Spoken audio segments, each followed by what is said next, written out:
اتنا شکوہ ہے ہماری زندگی، آپ یقین کریں ان باتوں کی بھی دوست دعا کرانے آ جاتے ہیں جہاں دل کرتا ہے کہ انہیں سمجھائیں کہ یار نہ کہیں تو ٹھہرنا اپنے رب کی رضا پہ۔ یاد رکھنا اللہ تعالیٰ نے نا انسان کو پیدا ہی مشقت میں کیا، یہ مشقت میں ہے۔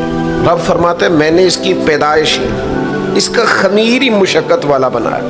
اللہ کریم نے قرآن مجید میں فرمایا لَقَدْ خَلَقْنَا الْإِنسَانَ فِي كَبَدٍ، فرمایا بے شک ہم نے آدمی کو مشقت میں رہتا ہوا پیدا کیا ہے، پیدا ہی اس کو کبد کیا ہے، مشقت میں رہتا ہوا، اس نے مشقت کرنی، بچپن میں بھی مشقت۔ چلیں کچھ تھوڑا سا آپ کو سمجھانے کے لیے بات کر لیتے ہیں۔ پرائمری اسکول میں جانا کتنا مشقت کا کام تھا، ساری رات لوگ منصوبہ نہیں بناتے تھے سویرے چھٹی کرنے کا، وہ کتنی بڑی مشقت کا کام تھا۔ جب 3 مہینے کی چھٹیاں ہوتی تھیں تو وہ اللہ کرے کوئی میں ایسا جملہ نہ بولوں، اساتذہ بڑے قابل احترام ہوتے ہیں، لیکن ہمارے جو استاد صاحب تھے نا وہ تو صرف 1 آدھ چیپٹر چھوڑتے تھے، باقی کہتے ساری کتابیں لے کے لے آنا۔ تو وہ جب وہ سبق دے رہے ہوتے تھے مشقت کا تو بندہ سوچتا تھا کہ چھٹیاں آرام کرنے ملی آسانیاں یہ والی مصیبت کرنے کو ملی تھی، جہاں چھٹیوں پہ رہے ہوتے تھے مشقت بڑھ جاتی تھی۔ آج تو ان چیزوں پر ہنسی آتی ہے، مشقت، جد و جہد، ہر لمحے جد و جہد، اور ہر مشقت اپنے ٹائم پر مشقت ہوتی۔ آج آپ سے کہا جائے بہت سارے لوگوں سے پرائمری کا امتحان دینا ہے تو آپ کہیں گے بائیں ہاتھ کا کھیل ہے، بھئی اب بائیں ہاتھ کا کھیل ہے، تب نہیں تھا۔ اور جو آج پرائمری کر رہے ہیں ان کے لیے بھی آج بائیں ہاتھ کا کھیل نہیں۔ ہر مشقت اپنے وقت پر مشقت رہتی ہے۔ کسی وقت کسی چیز کا انتظام کرنا آپ کے لیے بڑا قابل تکلیف ہوتا ہے، آزمائش والا ہوتا ہے، بعد میں آپ سمجھتے ہیں کہ یہ تو کوئی مسئلہ ہی نہیں تھا۔ اللہ نے انسان کو مشقت، ہم نا سکون ڈھونڈتے ہیں، بس ٹھیک ہے گھر بن گیا، بس ٹھیک ہے اب میں نے بچے پال لیے، بس ٹھیک ہے۔ او بھائی تو نے آگے بڑھنا ہے، تو نے مشقت کرنی ہے، جد و جہد میں رہنا ہے۔ او یار آپ ٹھہرے تو صحیح، استقامت تو ہو، ذرا ذرا سی بات پہ بلبلا اٹھنا، تڑپ جانا، ہر چیز سے الجھ جانا، یہ بندہ مومن کی شان نہیں۔ طاقتور زندگی گزارو، طاقتور۔ حضرت زید بن ارقم رضی اللہ تعالیٰ عنہ بیمار تھے، یہ ذرا بات سننا میرے کریم کی۔ اللہ کے پیارے حبیب علیہ السلام تیمارداری کے لیے تشریف لے گئے تو حضور سید عالم علیہ السلام نے جا کر جناب زید بن ارقم کی طبیعت کو دیکھا تو کمزوری تھی اور وہ پریشان بھی تھے۔ تو حضور علیہ السلام کو اللہ تعالیٰ نے غیب کے خزانوں کی کنجیاں عطا فرمائی ہیں، قریب مسکرا کے فرمانے لگے زید اس بیماری سے پریشان نہ ہو، اس سے تو آپ نے ٹھیک ہو جانا ہے۔ اس روایت پر خاص غور کرنا کیا کہہ رہا ہوں، فرمایا اس سے آپ نے پریشان نہیں ہونا، اس سے تو آپ نے ٹھیک ہو جانا ہے، مسئلہ ہی نہیں۔ ہاں اس کے بعد ایک وقت آئے گا آپ کی آنکھوں کی بینائی رخصت ہو جائے گی اور عمر بھی آپ کی لمبی ہوگی، یعنی ایک بڑھاپا، ایک نظر چلی جائے گی۔ اب آپ یہاں غور کریں سرکار تربیت کیا کر رہے ہیں۔ حضور فرما رہے ہیں یہ جو مشکل ہے یہ تو گزرنے والی ہے، اس کے بعد جو مشکل آنے والی ہے وہ اس سے بڑی ہے۔ فرمایا زید اس کے بعد آپ کی بینائی چلی جائے گی اور عمر بھی لمبی ہوگی، تو بتائیے اس وقت کیا کریں گے۔ تو حضرت زید بن ارقم رضی اللہ تعالیٰ عنہ عرض کرنے لگے یا رسول اللہ میں اللہ کی رضا پر ثواب کی نیت سے صبر کروں گا۔ معنی کیا ہے، دکھ قبول محمد بخشا راضی رہن پیارے۔ ٹھیک ہے اگر بینائی جائے گی اور بڑھاپا آئے گا تو قبول کریں گے، رب کی رضا کے لیے ثواب کی نیت سے صبر کریں گے۔ ایسے بھی کبھی دنیا میں میدان لگتے ہوں گے کہ بیماری آئے گی، بتایا جا رہا ہے اور پوچھا جا رہا ہے کہ تو کیا کرے گا، تو بتا رہے یا رسول اللہ صبر کروں گا، تو نتیجہ بھی وہیں بیان ہو رہا ہے، یعنی سارا سودا نقد و نقد۔ اسی وقت ہتھیلی پہ سرسوں جم رہی ہے، حضور نے فرمایا کیا کرو گے، یا رسول اللہ صبر کروں گا اللہ کی رضا کے لیے ثواب کی نیت سے۔ تو حضور فرمانے لگے اگر تو صبر کرے گا تو پھر نتیجہ سن، اللہ تجھ سے حساب نہیں لے گا، بغیر حساب ہی جنت عطا کر دے گا۔ او میرے بھائی ایک مشکل سے آپ گزر گئے، اب آپ کو اگلی مشکل کے لیے تیار رہنا ہے۔ تھوڑے دن اگر سکھ سے جینا چاہتے ہو تو ایک ہی علاج ہے، ایک مالک کی رضا میں راضی رہو، نہ سمجھ آئے تو پھر کربلا والے امام حسین کی طرف دیکھنا، وہ نانا کے کندھوں پہ تھے پھر بھی بڑے خوش تھے،